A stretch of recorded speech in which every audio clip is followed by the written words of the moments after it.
stands, one nation, under God, indivisible, with liberty and justice for all. Thank you, Lord, for bringing us together one more time. And Lord, just continue to lay your blessings on the city. Lay your blessings on our harvest this year and protect us as we go through this summertime. In your holy name we pray. Amen.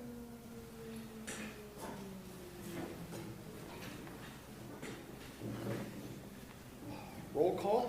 Councilman Keaton is absent tonight, but we still have a quorum and we'll proceed with business. First up is approval of tonight's agenda. We do have one addition we need to make to tonight's agenda for an executive session regarding matters of non-elected personnel. Just 5 minutes should probably do it. Yeah. I'd make a motion to approve the agenda with one addition, an executive session for non-elected for 5 minutes. Second. Been moved and seconded to approve the presented agenda with the one addition. Any further discussion? All those in favor say aye. Aye. Opposed? Agenda approved. Citizen comments. Hello, Julie. Howdy. Gentlemen, good evening. Julie Lang, Kiowa County Economic Development. In looking to restructure some of the things, now that I'm commissioner and working regionally, I think the board has decided that there's importance and value to having somebody that does that, but I also want to make sure that we maintain a local presence.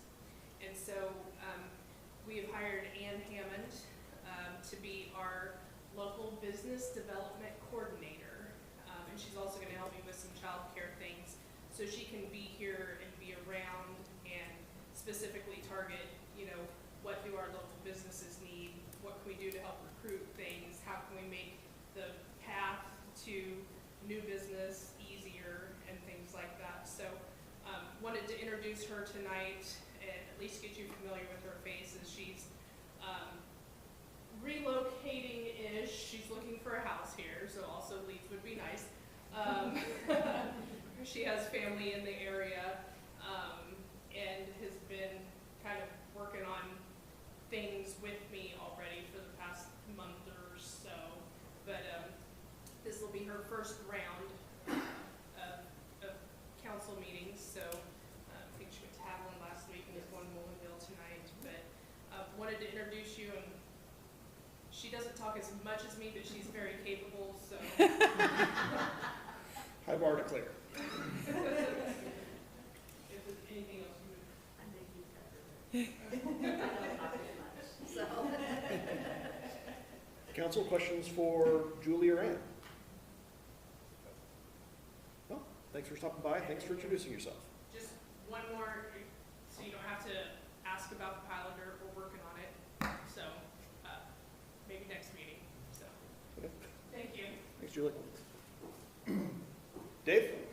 Have you kind of kept everybody abreast of what's been going on with the storage area, storage field? Probably not recently. If you wanted to just provide a quick update for council, it doesn't really directly impact City of Greensburg, but No, but it does affect the county and everybody's part of the county. Obviously, I think if you do or don't know, there was a man that was wanting to store natural gas out by A&R. And we've listened to him. At first, didn't think the project was going to be safe after the meeting that we had with KDHE. And he was there. There was about 75 people at that meeting. Kind of decided the safety issue wasn't quite as big a deal, maybe as we had thought it was going to be at the beginning. But our issue has been with him from the get-go is his property tax that he would pay on this project. He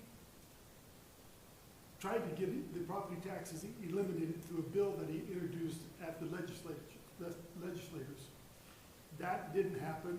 We, with some help from Representative Hoffman, we got that bill stopped. And But he continues on with his project. He's continued every time that he's asked for help, and we've said no. But we've kind of backed off the hard no right now, and because the project does seem a little safer to us. But again, he's got to be willing to pay the same kind of taxes that Northern and Panhandle pay, or it's hard to support, or it's hard for me to support, I will say that. He's a public utility. He wants to be a public utility at certain times. He doesn't want to have all the responsibilities of being a public utility on the tax side of things.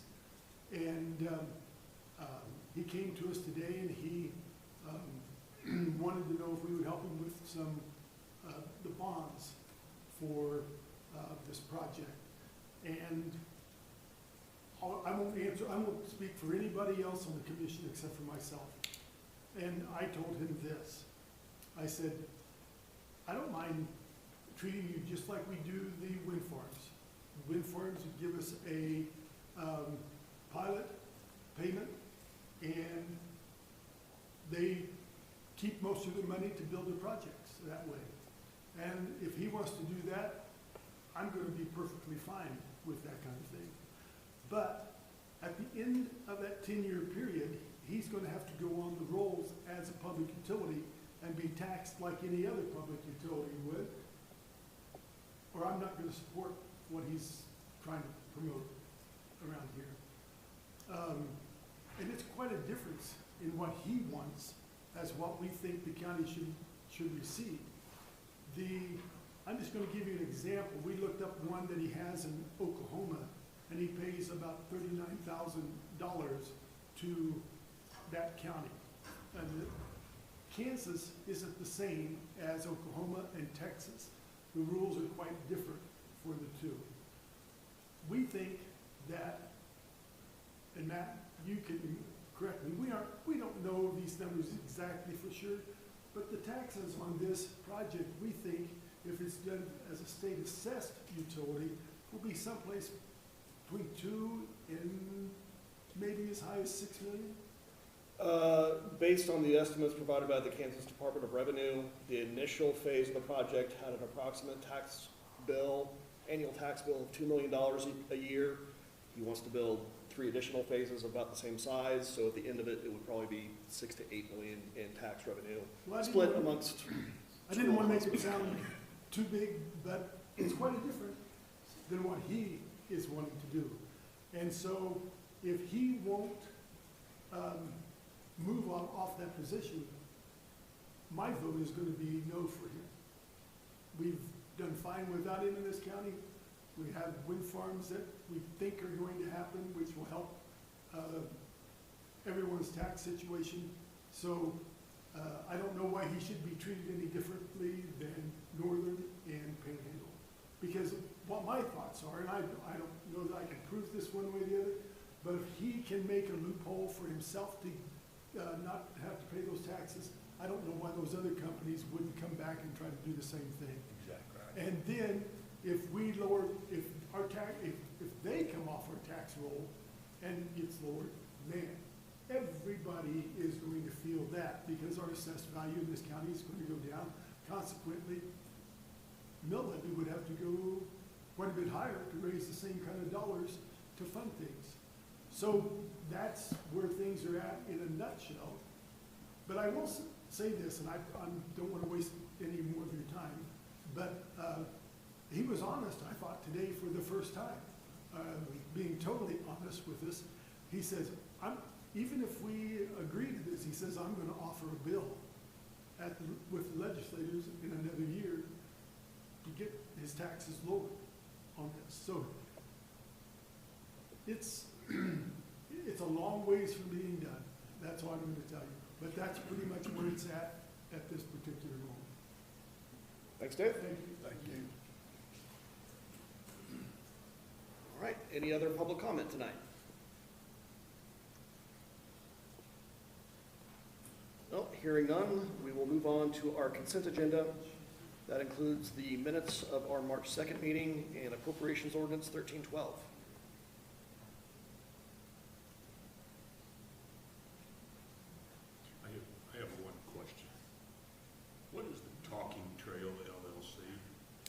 That is a project Heather can answer, but it's going to be a virtual tour, talking a trail around town with stops so that people on their phone can listen or look at pictures of what was there before the tornado, history, and hear about sites around the town. That come out of tourism? Yes, we had budgeted for that. Mhm.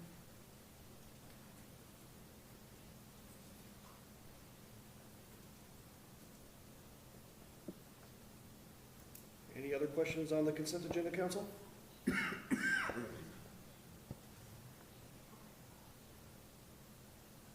a motion to approve the consent agenda. Second.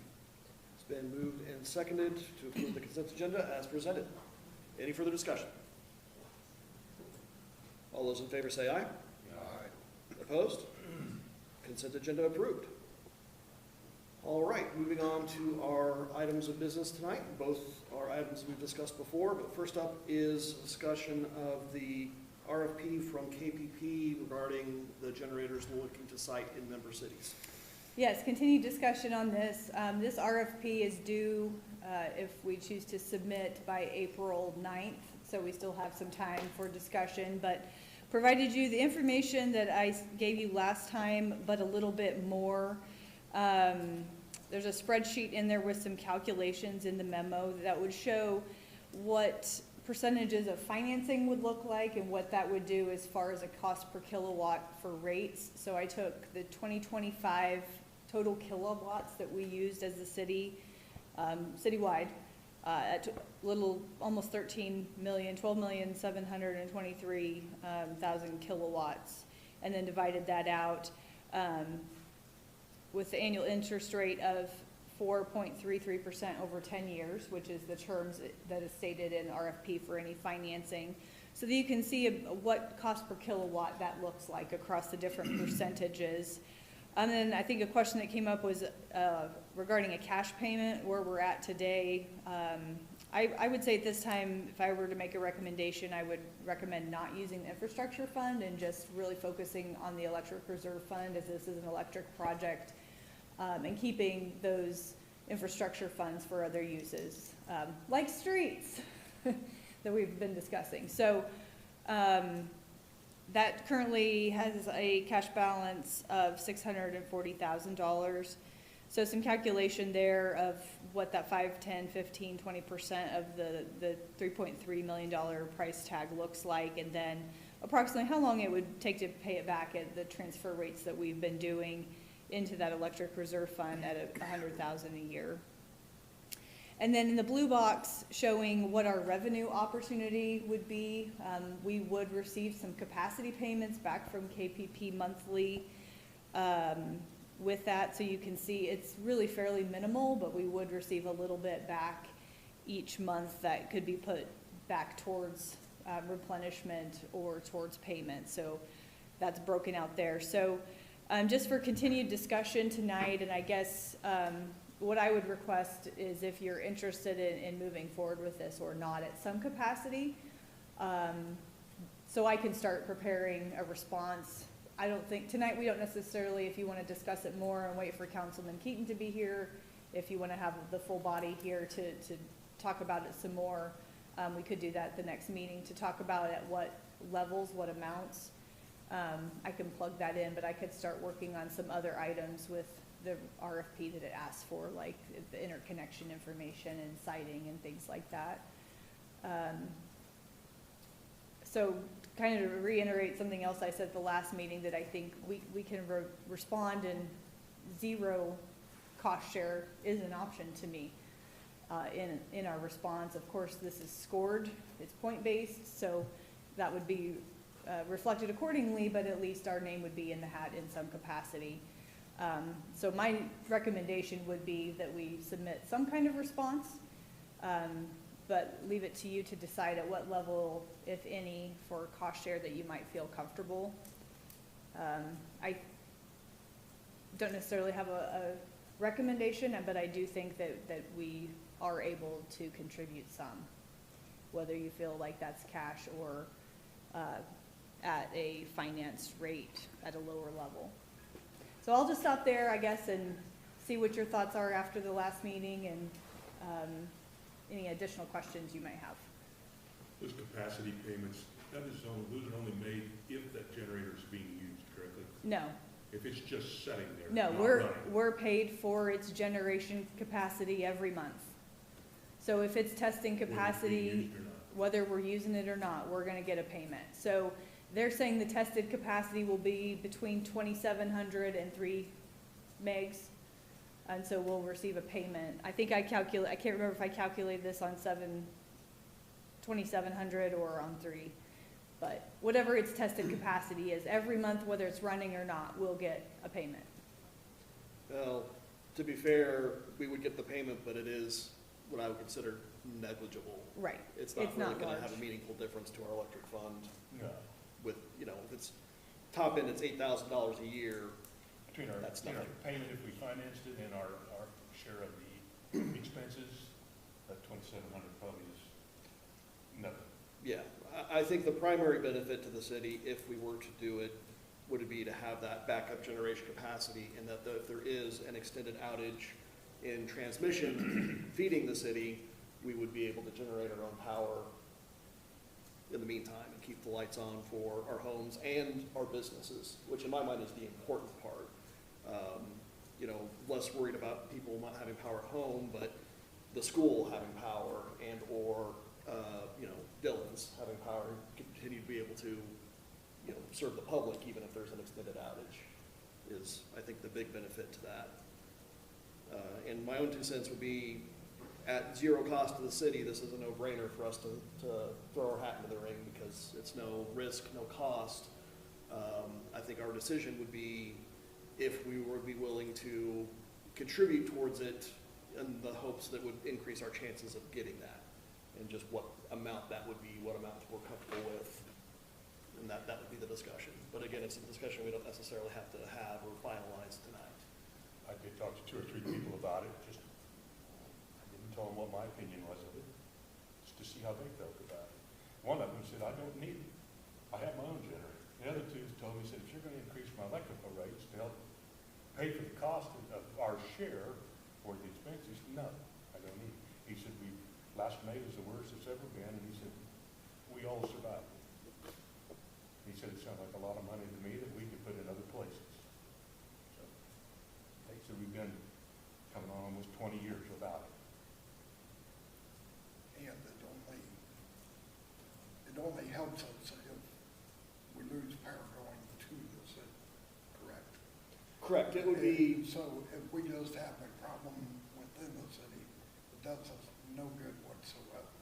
yeah, if there's a local transmission problem. Right. It's a Yeah. local, But I would say the majority of, especially of our extended outages, have been because of the transmission lines feeding the entire city, not because of, because we're lucky/unlucky that usually the causes of our local transmission line problems are trees, and we don't have those to cause us problems these days. No, but that is one problem you have to throw into the mix. Yeah, I mean, what's use to have a generator if you ain't got nothing in town to carry the electricity through, yeah. or at least part of the town.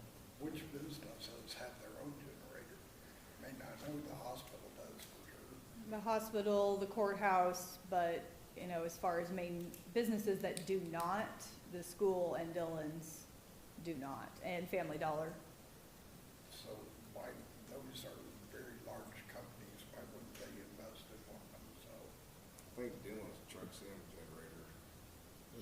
Yeah, they have the capability to do it.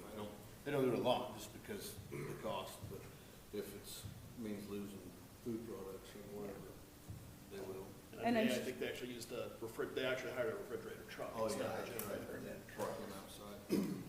So what if every city that KPP deals with, is this a bid process? Yeah, So if we put in a bid of 5% and everybody else puts in a bid of 5%, then what do they do? well, they'll look at the other factors like reliability. There's one question in there, how many outages, long outages have you had in the last 3 years? What does your interconnection look like? And how are you supplied? Different things in there. So they'll look at some of those other factors. Do you already have some property to put it on? And, because some cities might not. where we have, you know, next to our substation, there's plenty of actual footprint. Another question, does the city of Greensburg only get their electricity from one direction, like from the east? I think they can reroute from Coldwater. Yes, they can reroute from the south. Primarily, I think it comes from. Primarily east, but it can come from the south. The first deal is from east, but they Yes. can reroute it and come in. Yes, So if we lose that line like we did last May, we still have an option to get electricity in. well, last May was both. Yeah. Last May was both, Yeah, because there were poles down south of here too. I mean, because it went, Okay, that's why, yeah, That's why otherwise we we would were have been fine. Right, and there was an outage, January of last year for a while that took out several county area, and it was their main line that runs across, and we couldn't be backfed at that time for that one either, and it took them doing some switching too, I think, to get us power back.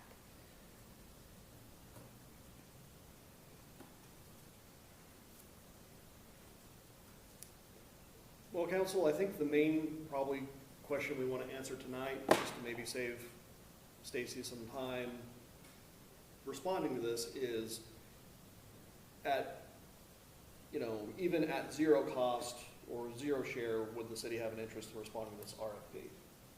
Because I think for the most part, that's a valid response, and we may not get it if we're not contributing anything ourselves financially, but our hat would be in the ring at least, and it could very well be that every other member city also puts in zero, and KPP just puts the bill for all of it.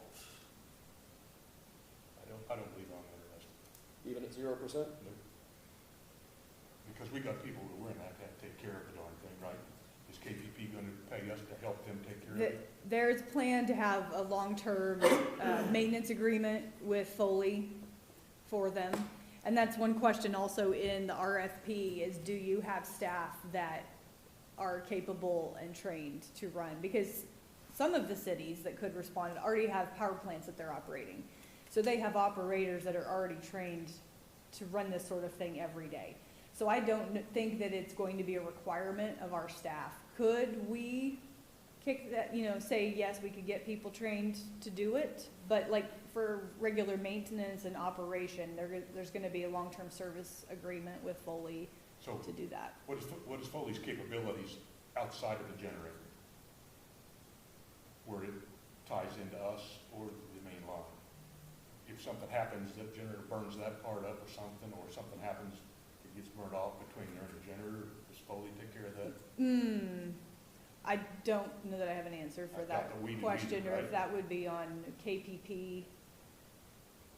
And I doubt that our It would just depend on the extent, if it was something our linemen were capable and if we had parts and everything to repair. But the actual operation of the unit, you're right. Foley. and a lot of it will be remotely dispatched as well and monitored. And while there will be a cost to that service contract with Foley, if we have, 0% as our response to this RFP, we have no financial obligation to pay for that. That's all on understand that. KPP. Right. But, yeah, there's more to it than just the financial part of it, as far as I'm concerned. Yeah, and for as little of a possibility of using it, I'm against it also. I'd say 0%. I would recommend put it in for it with interest of the details, like Mark's talking about, the maintenance, mowing, whatever, the fine details of that. If it becomes too much, then I lose interest. Mowing, Whatever it takes to maintain yeah, around it. because it would be, next to our substation So, yeah, is where it would go, something north behind yeah. Public Works in the yard there. Where We've we already got one KPP's projects out here on the industrial park. That's not, I kind of am with Mark and Dave. I see both sides of it, 0% and all that, then, I don't know. I think that the storms are few and far between unless somebody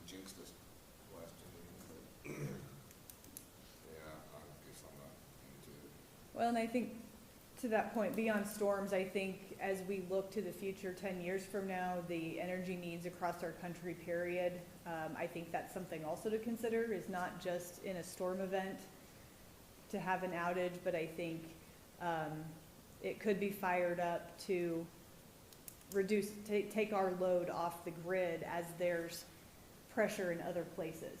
Well, there's a cyber attack, does that system get affected too? Potentially, yes.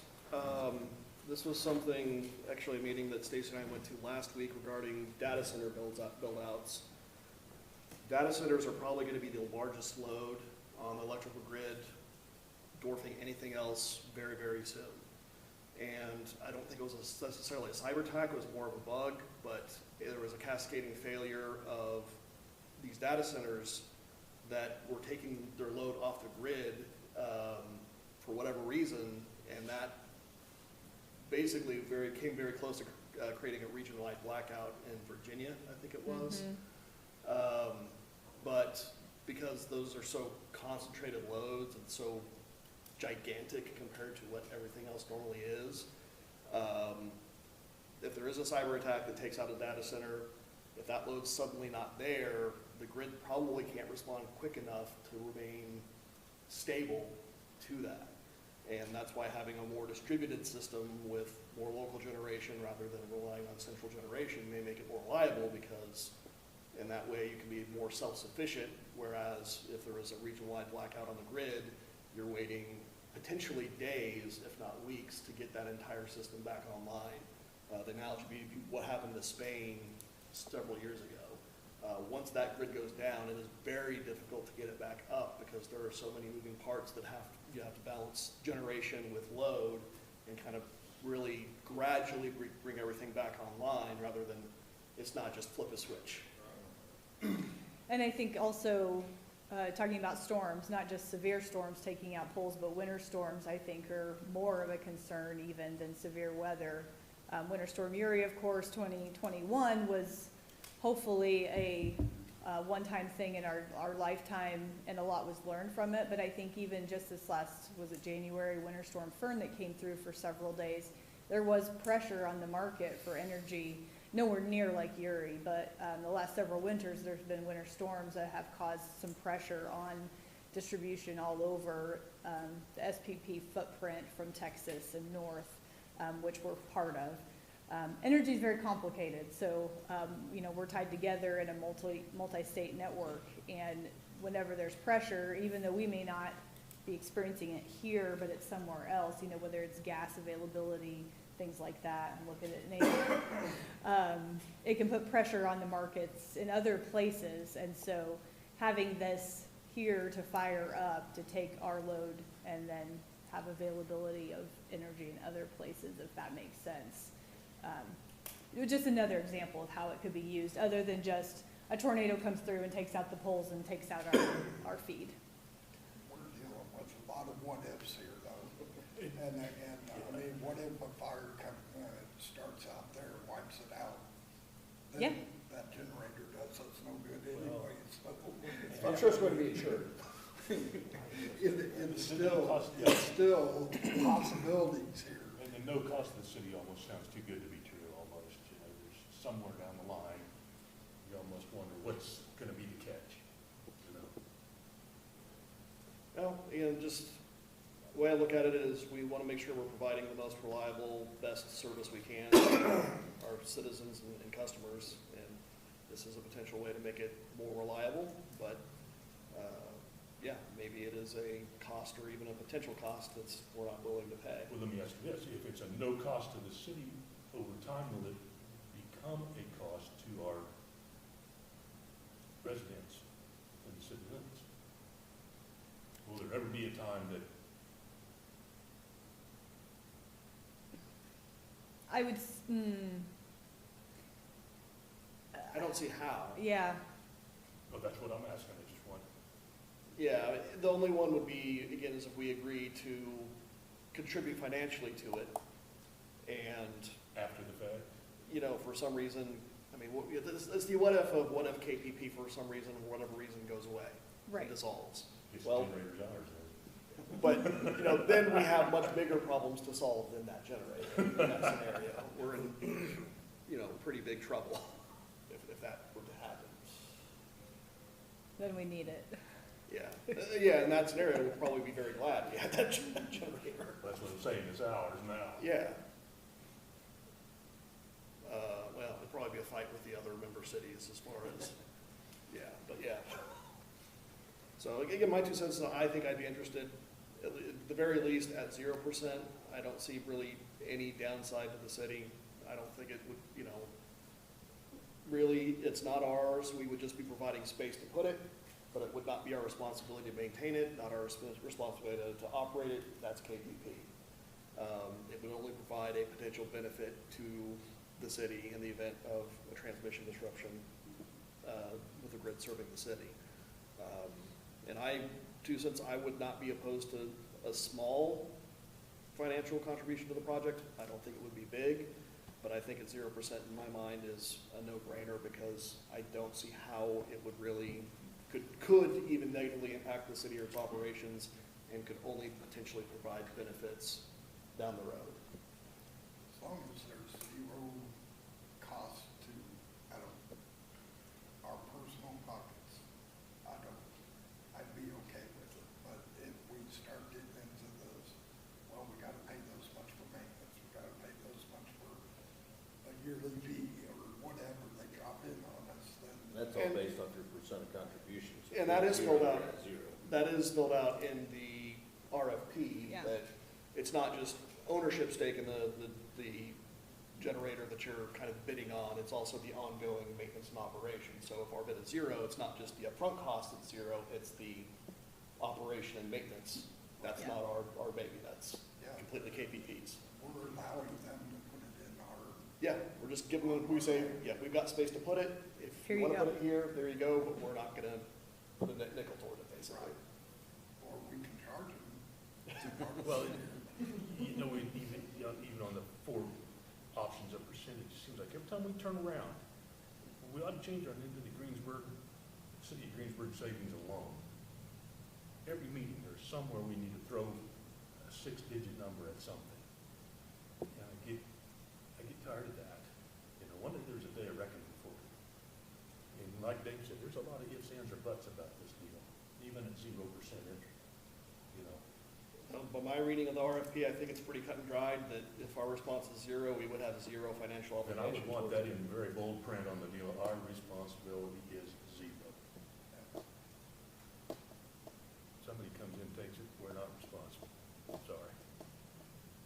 I guess you'd know it if they took it. It's gonna be there a while, but It's a pretty big truck.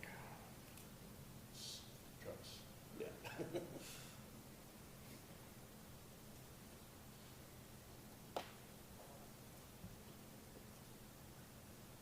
Well, I don't know that we've really come to a conclusion, and again, we don't have to come to a conclusion necessarily tonight, but I think Well, what's the consensus of everybody? I'm hearing, For 0, I'm in. Yeah, at 0, I'll be okay with it. Yeah, just, I'm both ways.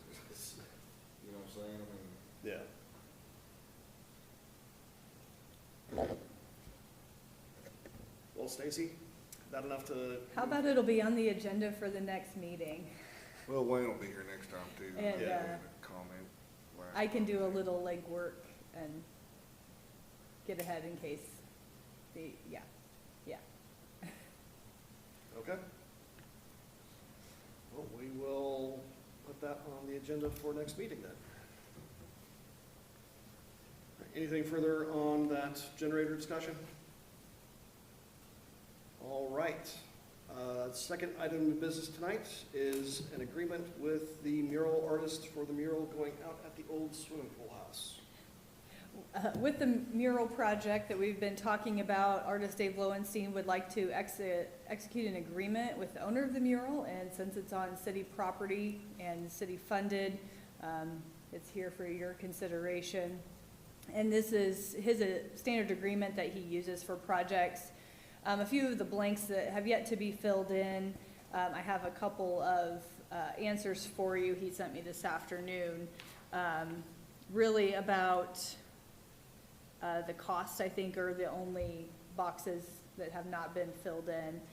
His artist fee is 20,000, and then the rest of the budget is really supplies and other items. So that would be filled in, but again, that was something that you've approved as far as on the funding side. So bringing this for your consideration, we are working to schedule, I don't know if it's completely in stone yet, for him to come March 30th, Monday the 30th, to do an evening 5 o'clock, 5:15 community workshop presentation where he'll present about the mural and the process and start to get some feedback from the community members that are there. And then the next day, meet with several different groups, go to the senior center, go to the school, meet with both high schoolers and elementary we've talked about, and start to gather some information from people about what they'd like to see in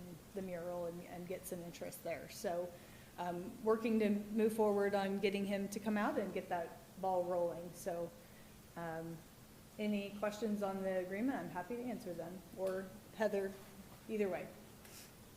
He said his fee, you just said, correct? Yes, And- 20,000, Yeah. yeah. In his fee, why does he not include accommodations for himself? Because that's being donated in kind from the 547 Art Center, so that's being covered as part of the contribution towards the project. Okay, well, it just says the owners, Right, aren't the and city he the had, owners? yes, he had put some, that's a line item in his cost estimate here for $3,000, but that's being donated towards the project.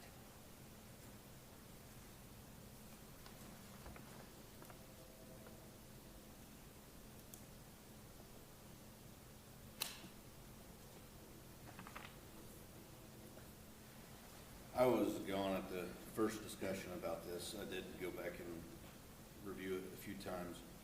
So I'm gonna ask a few questions just for my own knowledge. Right now, that building's used by the fire department for a training facility, but they still have access to that building. Yes, that was part of the discussion to my recollection. During, like, obviously, the fire department can be flexible as far as Yes, he's tied up. the with it, plan, but is there any concern about smoke damage? That's something that we'll definitely be talking with him. I think where those garage doors are specifically underneath, to make sure that that area is not detail painted.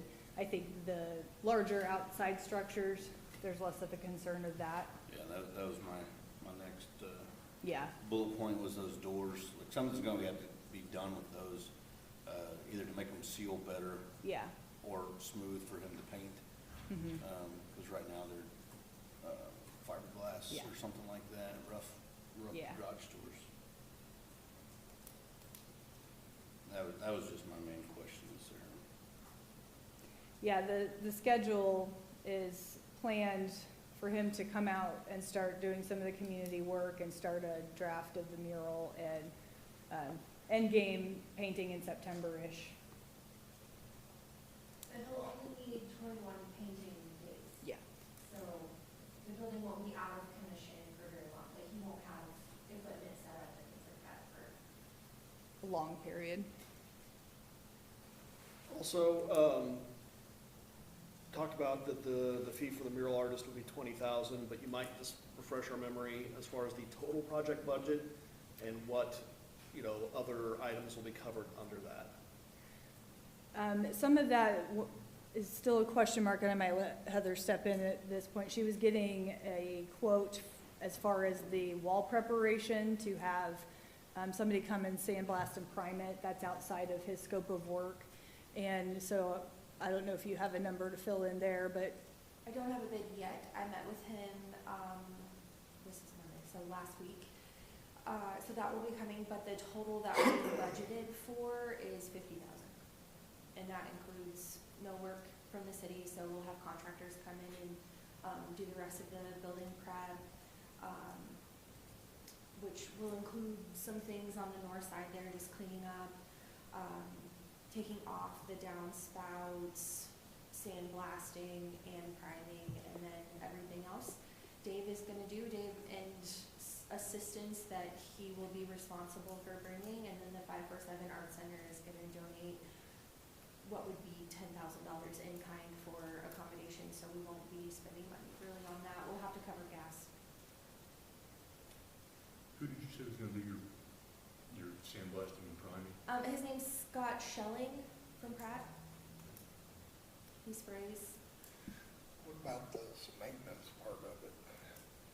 What, I mean, does that entail thousands of dollars to maintain, or is it hundreds of dollars a year, or? I think it's every 3 to 5 years, we could put on a coat, like a, what do they Clear. call it? A gloss. Clear coat, Yeah, basically. yeah. Like a And, sealer? and it should extend it to 20. He's got murals now that are lasting 20 to 25 years before he has to go in and do anything really extensive. So, But we In are Kansas. responsible for that. Does it clean the spray paint off if somebody decides to do some painting on it themselves after he's done? we feel like we've been pretty lucky with what's out there right now. So I'm hoping, since it's going to be so nice, we won't have to, and we have really respectful kids and community members, that we won't have to worry about that. And our biggest problem will just be making sure that things like the smoke don't get in the way or damage anything, but. But I think we can work together to mitigate that. Yeah, we really don't have to do, well, I'm saying we, Stacy doesn't really have to do a whole lot with graffiti now, and it's unattended and not necessarily that nice. And I think also. Chief Davis makes regular laps around there. We've talked a little bit about some lighting out there because there's nothing, and it's pitch black in the park at night there, around the pool area, so if we could maybe put a light up too, would help. You know, if we have a nice mural out there, we probably want it lighted. Yeah. So for total project budget, 50,000, 20 to the artist, the other 30 split between site prep and paint and supplies, Materials, basically. yeah. Yes, and whatever we don't use, we can just throw back in the fund. Is the- Right. Didn't you have a couple of grants that were smaller? I today submitted for a $10,000 grant, so that's the max that you can ask for, and it is a reimbursement grant.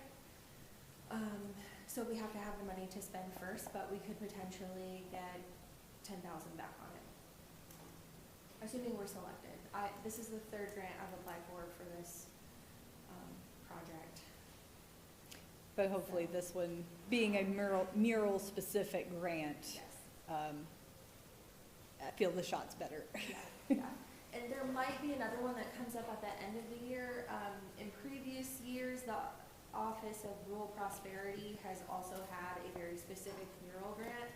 I am not seeing it on the calendar though, so that might be something that they have to do away with because of funding. But if that comes up, then we can apply for that too. Because we'll already have spent the money, so we'll meet those guidelines. I think Dave's big concern and our concern with the statement was just who signs off on the design. That was something that Councilman Keaton mentioned last time. So we just have to really firm up that City Council probably will be the ones that actually sign off on the design, since it is a city-owned project. But we're also going to put together a steering committee made up of community members. So we'll have people from the senior center, the art center, we'll have a tourism rep, we'll have a student, hopefully, that's interested in coming to serve on that. So, and that's in addition to the 3 opportunities that the community will have to come in person and share what their input is on the design. Does he even have a ballpark idea of what he might want to do, or? Nope, he's not gonna come in with any preconceived notions. He just comes in and talks to people and goes from there. So that was on the 30th? Or the He's next day? coming the 30th, so we'll do at least 1 meeting on the 30th, depending on his arrival time, and then some things on the 31st. And I'll let you know when we have that firmed up, because we'd definitely like you to be involved throughout the process. Yeah, we would like a city council member to be on that steering committee as well. Yeah. What committee? In our free time. Yes. No one has anything to do around here. Council, any further discussion on the proposed agreement with the mural artist for the mural project?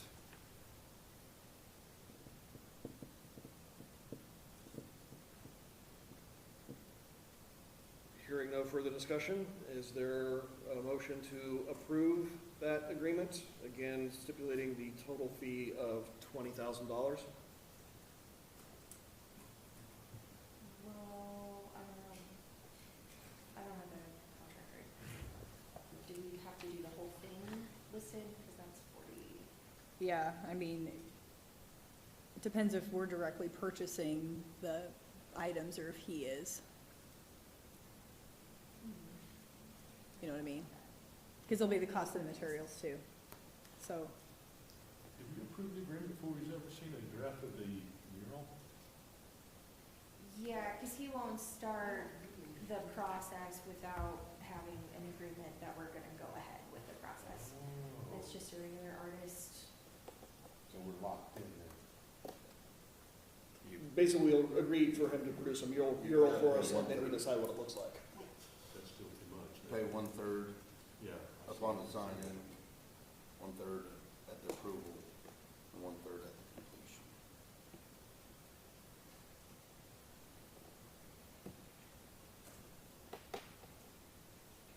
So basically, this is, we made a commitment back whenever, I don't even remember when that date was, to do the project, and this is just finalizing an agreement to get it going.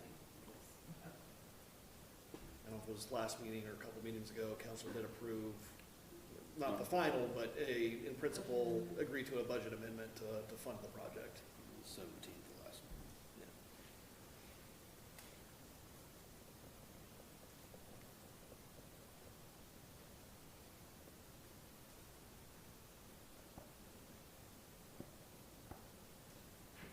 Council, any further discussion or action on the proposed artist agreement?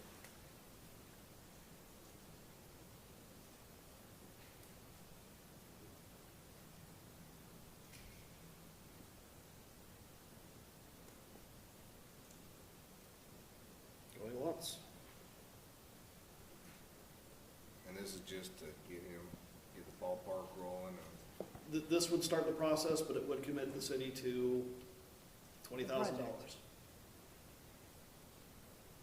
is being paid out of the grant.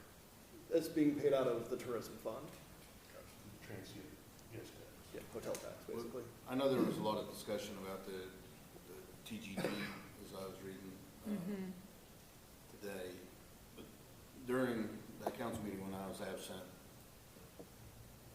I think the question was asked, what all can that be used for? And I know it's tourism and, I can't remember, committee or something is what I was reading today. But in our community, what is something that we would utilize other than the $50,000 mural that we could utilize in the future?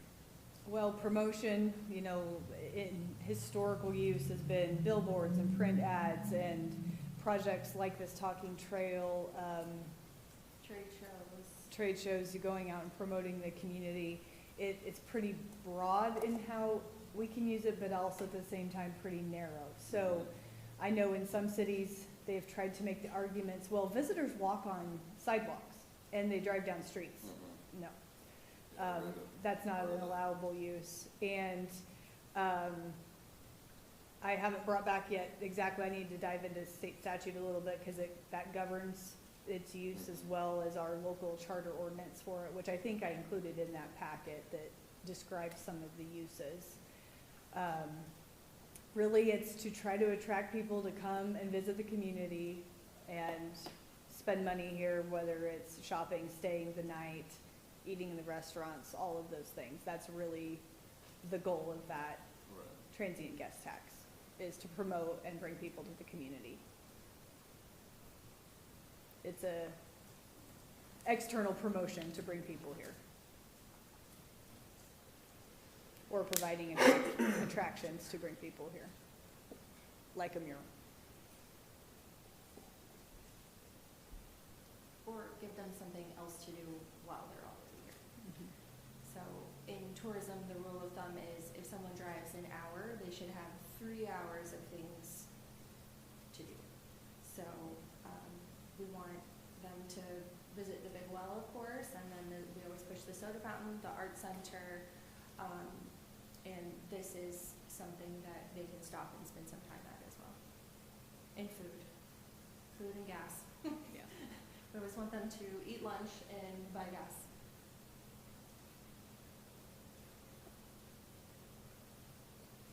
And we did discuss, just that there is kind of a surplus in that account right now, so, we do need to be thinking about some things to spend it down. So we're open to that and, thinking about some maybe big projects or, if several smaller projects would be beneficial. So that's something that's on the radar too.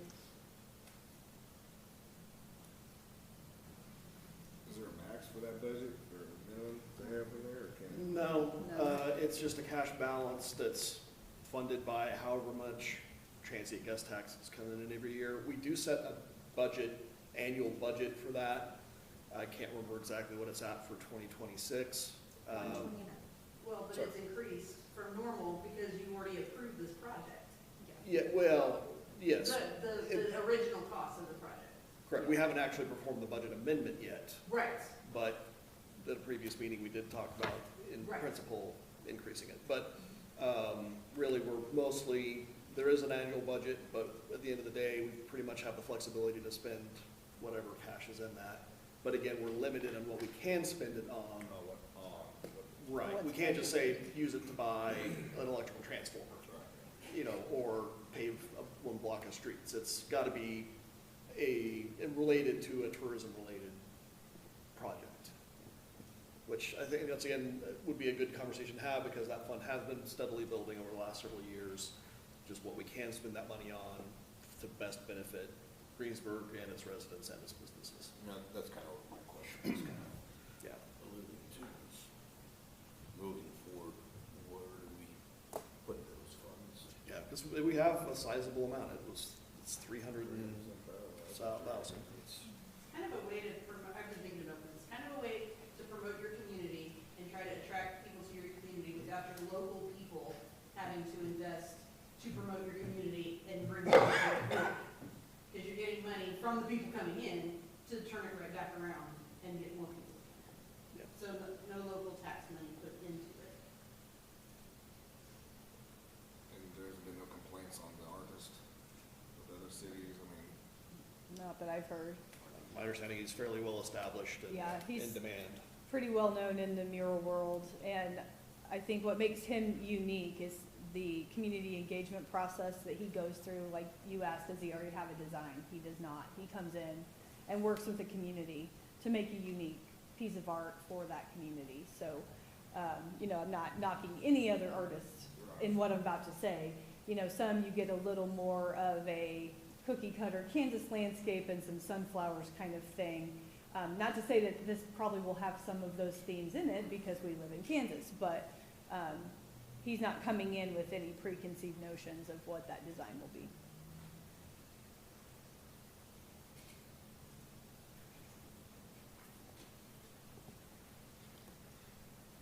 Well, council, pending any further discussion, again, do we have any action on that artist agreement that any councilman would like to take? I'll make the motion that we accept it from the, is this 50,000 or 20,000 20,000 would be this agreement. with that agreement?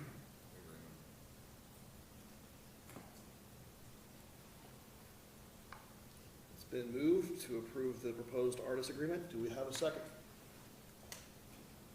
I'll second it. It's been moved and seconded to approve the proposed artist agreement for the mural project. Any further discussion? All those in favor say aye. Aye. Opposed? Motion carried 3-1.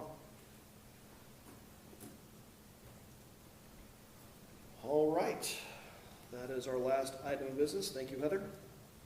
Thank you. We will move on to city staff reports. Stacy. Well, I'm pleased to have Rhonda Fernandez here, who helps with our benefits, and she and I have some good news to report, and I'll let her be the good news bearer. Go ahead, Stacy, while I hand this out. Well, yeah, she drove here, so we are pleased to have a deposit of $14,360 back from Aetna on our employee benefits for 2025. That has come back. We have talked about that since we switched a year ago, and for you two new council members, we switched from Blue Cross to Aetna, and knew that this was a possibility that we could get some money back depending on what claims came in for the year. And I'm assuming that's what she's handing out, is some information regarding that and our claims. So we did receive that rebate back, and that will go back into the various insurance funds within the departments where they were paid out of. So depending on what department an employee was paid out of for this insurance, it'll go back into there. So Christy will have a little work to break out what that looks like, but it'll go back into those insurance funds for future use. So I'll let Rhonda elaborate from there. What we did last year, we went level funded plan, allowing the city to possibly have a chance gain, but knowing our worst case scenario. If you'll flip to the third page in the little packet, you'll see each month when you're self-funded, they have the month and they show what claims have come in on this page.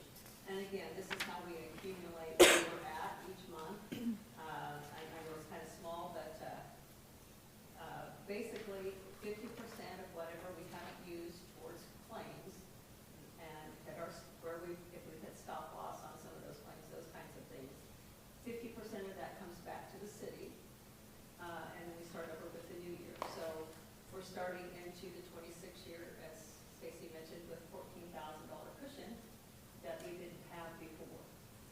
And our renewal was a good renewal this year from Aetna. So we've had not only a good year, but we had some money left over, and that money will sit there in your account.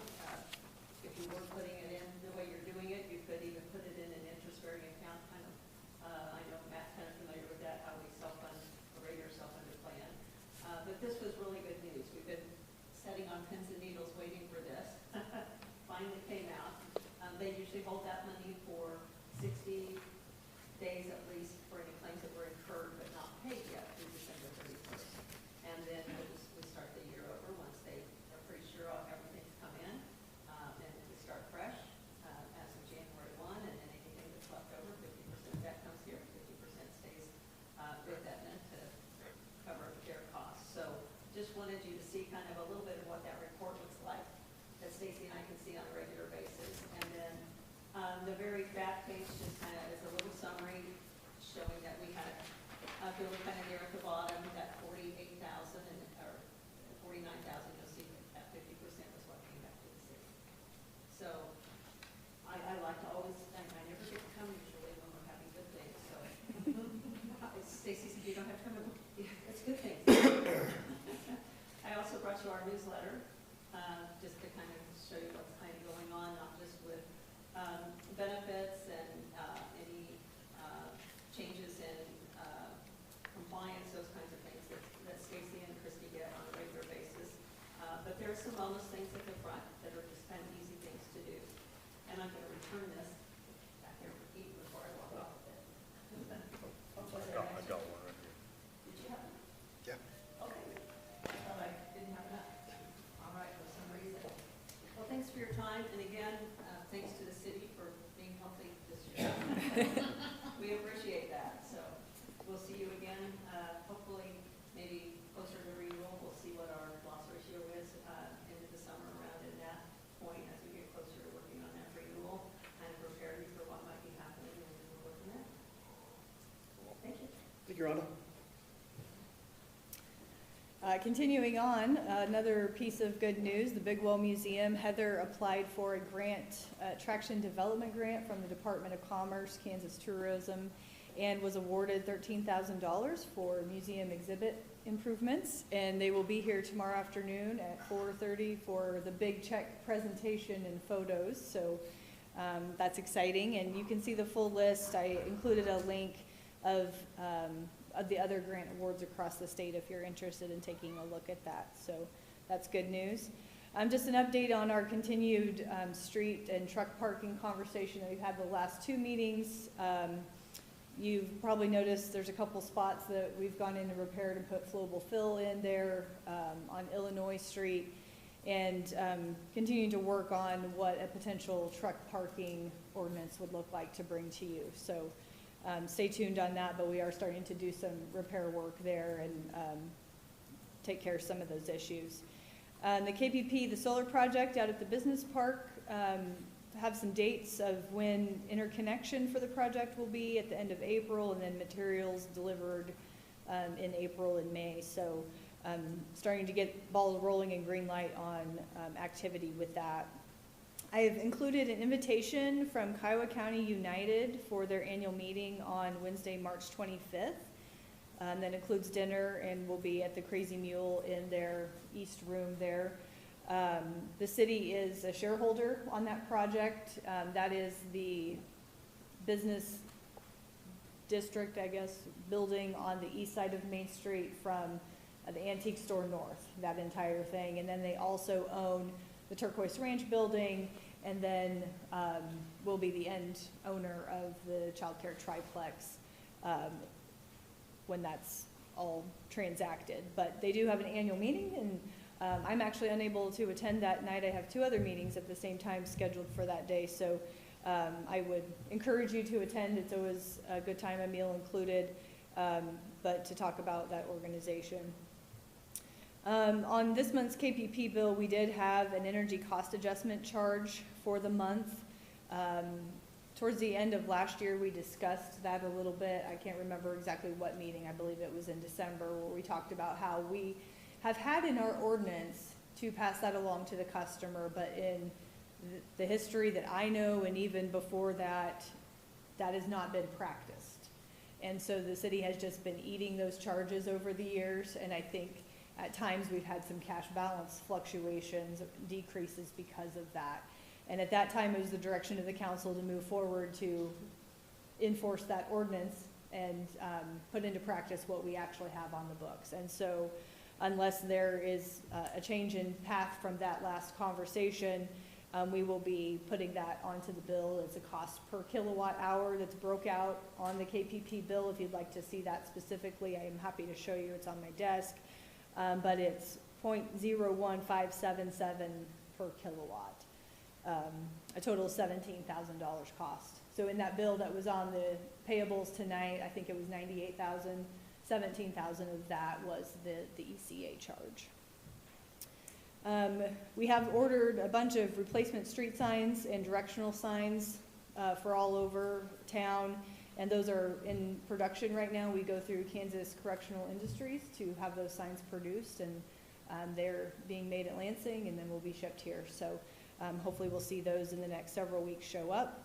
And then I'll be out of town this week, Wednesday through Friday, on vacation. So if you have any questions or want to visit, you can stop by tomorrow. That's all I've got. Council, questions for Stacy? Did anybody look into the height of the speed limit sign? No, but I will. Thank you for that reminder.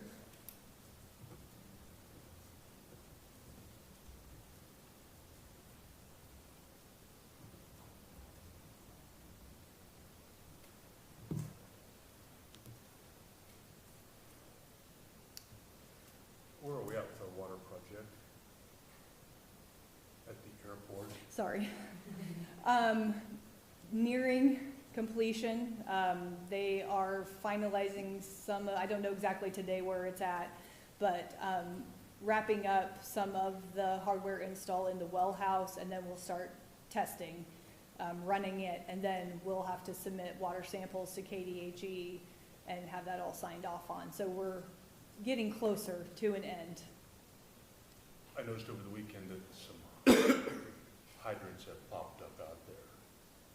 Water hydrants.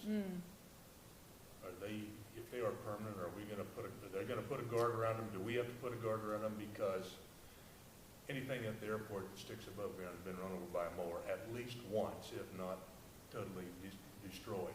Yeah, I'll check on that and, where their location is, and I'm sure we'll try to take measures to make sure that does not happen.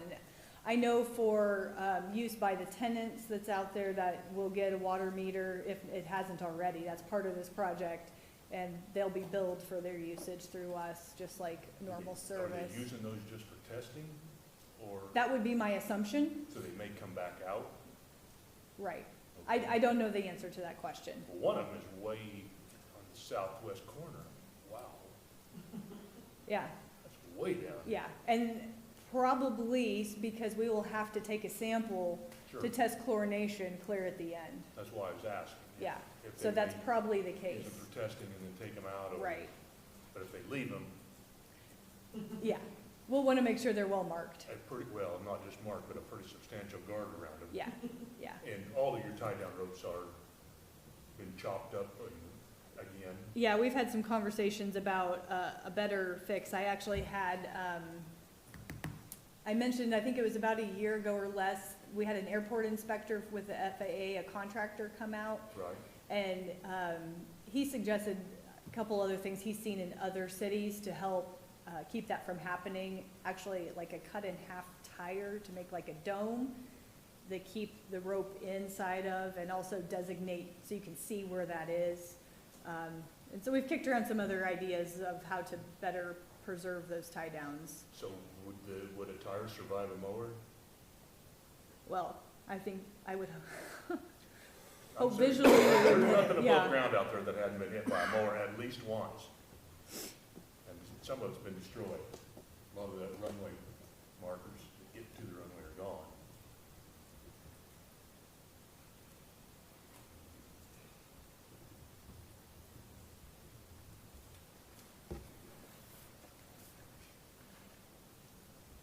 Any other questions for Stacy?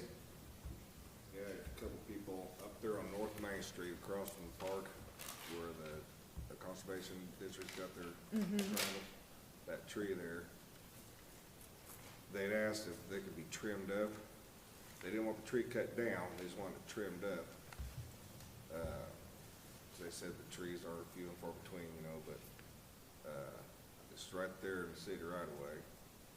On the park side or the other On side, the- on the west side? Yes, yes, yeah. They just want it trimmed up. They didn't want it taken out. I said, well, I just made mention of it. Okay. Just right there on North Main, that curve, Oh. across from Mike's old house in.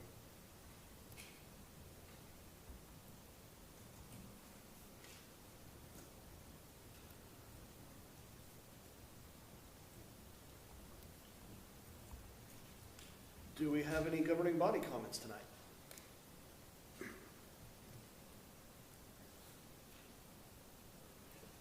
Hearing none, we do have that 5-minute executive session to discuss matters of non-elected personnel. I'd make a motion to go into executive session for 5 minutes till 7:15. Second. Been moved and seconded to go into executive session. All in favor, say aye. Aye. Opposed?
we are back in open session, no action taken.